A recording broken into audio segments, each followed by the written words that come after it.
Pensez à l'après.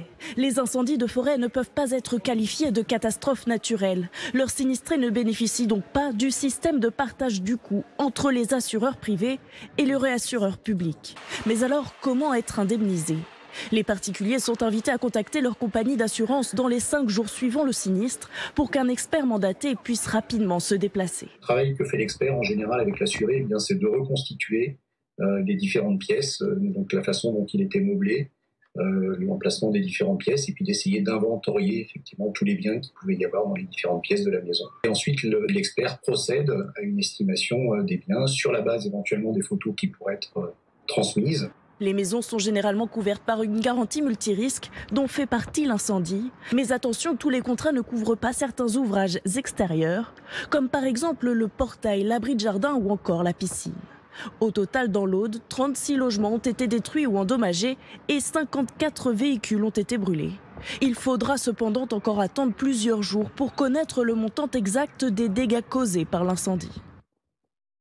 Et donc pour aller un petit peu plus loin à la fois sur les canicules et sur les feux de forêt, j'accueille en visio avec nous Jean Jouzel. Bonjour monsieur, vous êtes climatologue, ancien vice-président du GIEC. Merci de répondre à nos questions. C'est donc le 51e épisode caniculaire depuis 1947. C'est désormais une certitude, il va falloir s'habituer à ce genre de phénomène ?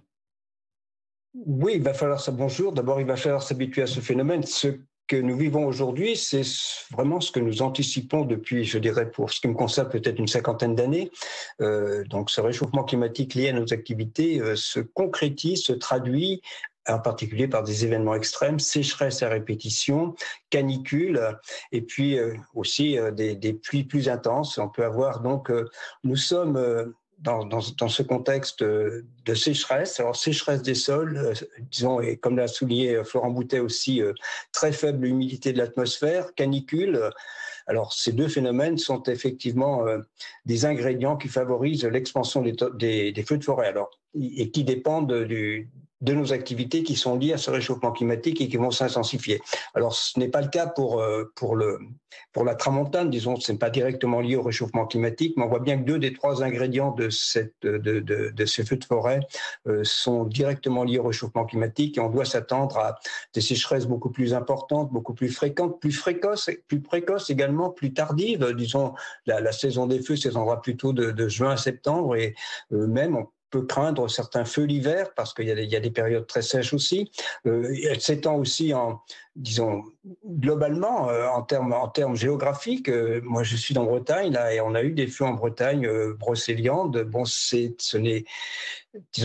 sont des feux qui n'ont rien à voir avec ceux que connaissent évidemment l'Aude aujourd'hui en termes de superficie, mais c'est aussi quelque chose qui était, disons, qui n'était pas le cas il y a une 50aine d'années.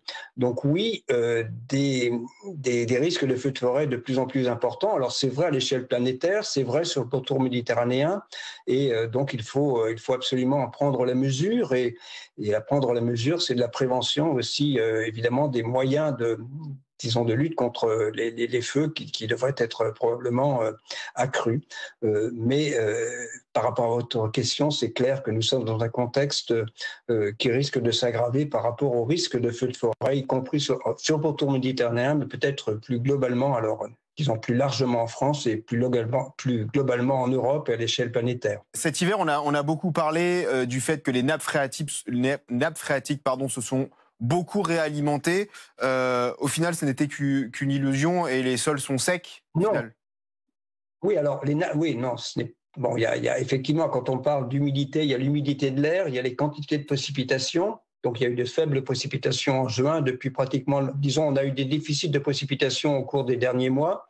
Mais il y a aussi, disons, ça joue sur l'humidité des sols. Mais par contre, les quantités de précipitations très importantes qui sont tombées cet hiver sont bien dans les nappes. Par exemple, il y a des nappes excédentaires dans les Hauts-de-France, sur le bassin parisien. Alors, ce n'est pas le cas partout.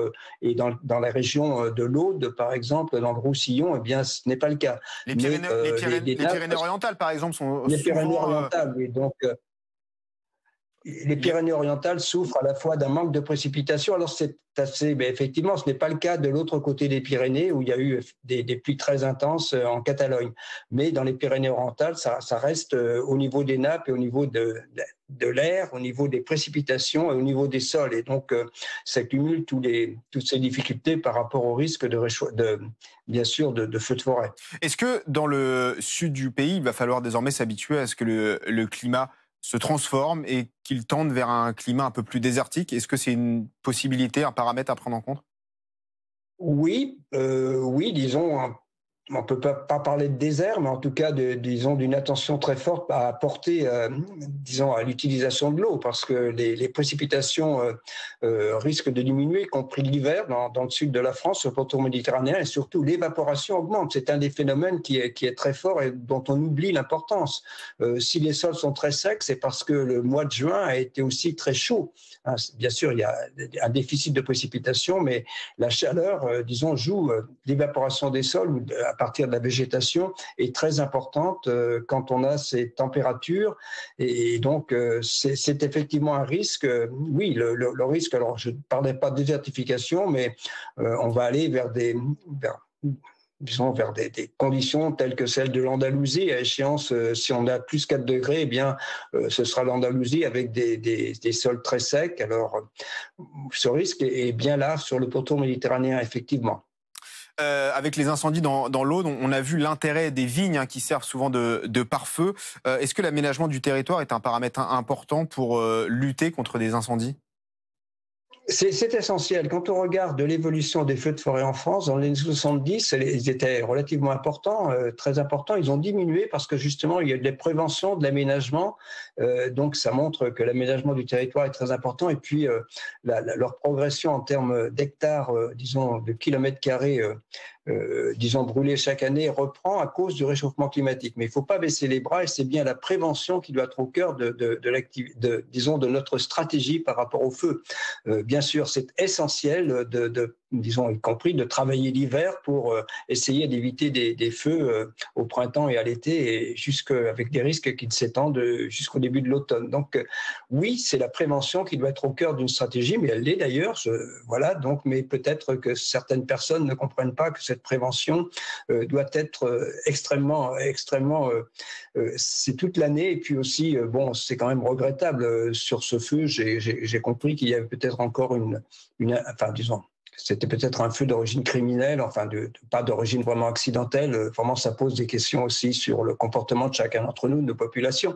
C'est clair qu'on ne peut pas continuer à avoir des feux de ce type-là s'ils sont vraiment, ils sont d'origine humaine, 90% en France, mais entre un feu accidentel et un feu vraiment, disons, intentionnel, il y a une grande différence, évidemment.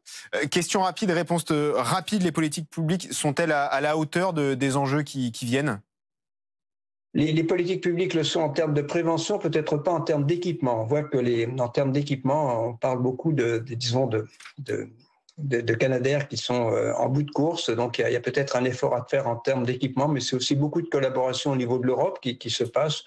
Donc, c'est pas remise en cause des politiques publiques. C'est très difficile de prendre la maîtrise de feux comme celui-là. C'est peut-être le point de départ des feux sur lequel il faut en premier lieu s'interroger. Merci beaucoup Jean Jouzel. Je rappelle que vous êtes climatologue et ancien vice-président du GIEC.